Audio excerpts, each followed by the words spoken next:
का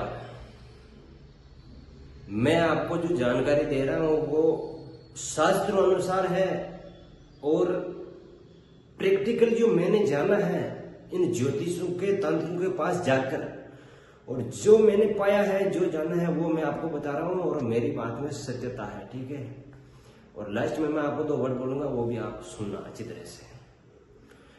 ज्योतिष विद्या आज के समय में पूर्ण रूप से काम नहीं करती है।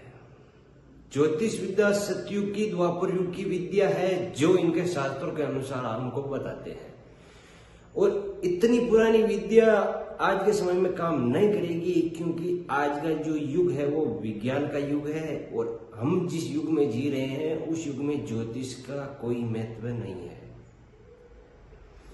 अब मैं आपको बताता हूं ज्योतिष आपको अपने जाल में कैसे फंसाते हैं।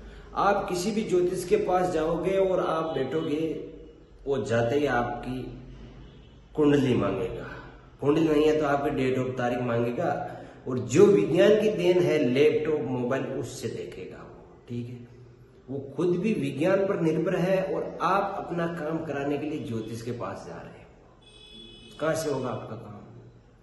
चलो वो टेक्नोलॉजी का उपयोग करके अगर आपको कुछ बताता है तो उसके पास तंत्र विद्या होती है। सूक्ष्म रूप से एक कुंडली का विश्लेषण करने के लिए कम से कम 1 घंटा चाहिए आपको, कम से कम।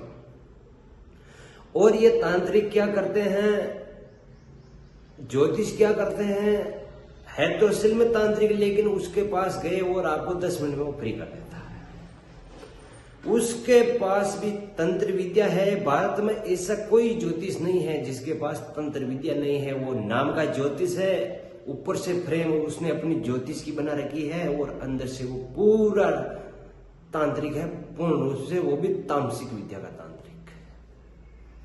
क्योंकि सात्विक विद्या का महत्व कलयुग में ना के बराबर है, और सात्विक विद्या का प्रचलन है, वो काम जल्दी करती है, वो विद्या बलि लेती है, खून लेती है, और ये देते हैं। अब आपको किसी ज्योतिष के पास जाना है, मजबूरी है तो आप जाओगे और उससे वो आपको काम बताएगा और आप उससे काम करवाओगे।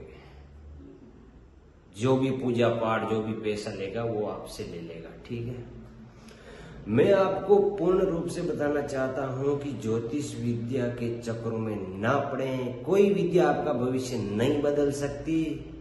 आपको सिर्फ यह देखना है कि जो आपके जीवन में समस्या आई है, आपके पिताजी, आपके पूर्वजों ने उस समस्या का हल कैसे किया है, उस हल को ढूंढना है जिस प्रकार उन्होंने समाधान किया था, न कि आपको इनको चक्रों में पड़ना।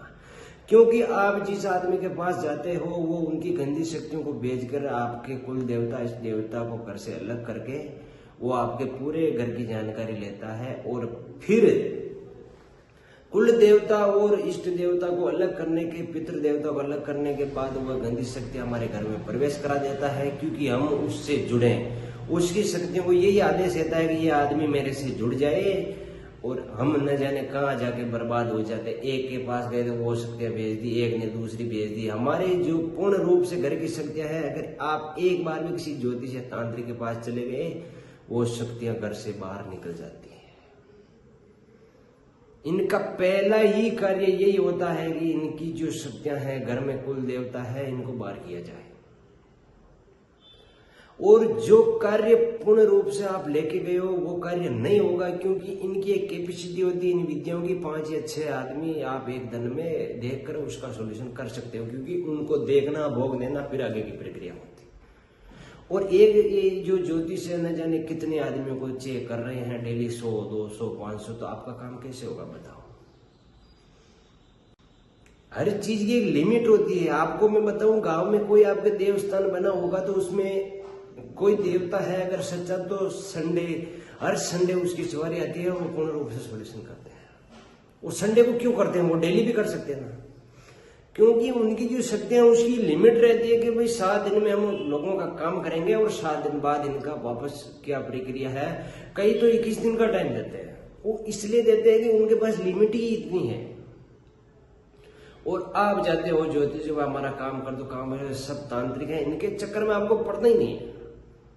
जितना हो सके आप हॉस्पिटल जाइए। अगर हॉस्पिटल में बीमारी ठीक नहीं हो रही तो वो इनसे भी नहीं होगी। फिर आप जो दोष देते हो हमारे कर्म खराब है, भगवान हमारे साथ ऐसा क्यों कर रहा, नहीं कर रहा, तो ये एक प्रकृति का नियम है, इसको हम बदल नहीं सकते। इसको हम बदल नहीं सकते। जो आपके साथ होना है वो होगा। कोई तांत्रिक कोई ज्योतिष नहीं बदल सकता। ज्योतिष शब्द को तो आप हटा दो, ये तांत्रिक है सब। पैसे कमाने के चक्कर में आपकी जिंदगी बर्बाद करते हैं और आप एक बार इनके पास चले जाते हो तो कोई ना कोई मिली विजय आपके पास छोड़ ही देते हैं। फिर आपका दिमाग ऐसे करता है कि भाई ज्योतिष भगवान के पास जाएंगे तो हमको मानेंगे, भगवान के पास जाएंगे हमको मानेंगे, ज्योतिष भगवान। डॉक्टर के पास जाते हो आप तो एक बार जाने के बाद वापस नहीं जाओगे जब तक 10 साल तक आपका काम नहीं पड़ेगा। तो इन ज्योतिष तांत्रिक के पास जाते हो और छोटा मोटा काम हो जाए तो आप इनको भगवान क्यों मानने लग जाते हो? ये इनकी विद्या से आपका काम कराते हैं, इनको भोग देते हैं और इनका कनेक्शन वहां से खत्म हो जाता है इनकी विद्या का। आप इनको इतनी तवज्जो क्यों दे रहे हो? ये आपके लिए भगवान क्यों है? जो भी सात्विक तामसिक विद्या इनसे काम करा रहे हो, इनका भोग देके ये फ्री हो जाते हैं और आप जिंदगी भर भगवान भगवान। कभी संडे को फूल लेके जा रहे हो, माला लेके जा रहे हो, कभी प्रसाद लेके जा रहे हो, कभी फल लेके जा रहे हो। कभी डॉक्टर के पास गए हो, बड़े से बड़ा ऑपरेशन कर देता है तो भी आप वापस नहीं जाते, वो आपकी जिंदगी बचा लेता है। तो उसके पास फूल ये कभी लेके गए साल में 1 बार 2 बार। जिनको तवज्जो देनी है आप उनको नहीं दे रहे हो। और जो ये कुछ भी नहीं है इनके पास, मेली विद्या की सिर्फ एक ही 3 दिन की लिमिट, 3 दिन में सीख सकते हो। कोई 41 डे में होता है, किसी का 1 साल में होता है, किसी का 1 दिन में ही हो जाता है प्रेत। आपके बारे में 2 शब्द बताते थे, वो भगवान भगवान हमारे बारे में तो बहुत बता दिया जी। कुछ नहीं है भाई, कुछ भी नहीं इनके पास। ये सब बकवास कर रहे हैं, आपको बरगला रहे हैं, विद्याएं बिक रही है सब। ये कलयुग का इतना प्रभाव है कि हर आदमी एक दूसरे को काट रहा है। हमारे पूर्वज थे तो वो मेहनत से कमा के पेट भर के उनको चलना सिखाया था हमारी अगली पीढ़ियों ने। आज के समय में एक सिस्टम है कि दूसरे को काटो तब आप ऊपर जाओगे। अगर एक आदमी के ऊपर आप टांग नहीं रखोगे तो ऊपर जा ही नहीं सकते। ये कलयुग का रूल है। कंपटीशन एग्जाम को ही ले लीजिए आप, अगर उसमें आप सक्सेस नहीं है, अगर आगे नहीं बढ़ोगे, आप एक दूसरे पर टांग देके उससे ज्यादा परसेंट नहीं लाओगे तो आप आगे कैसे बढ़ोगे?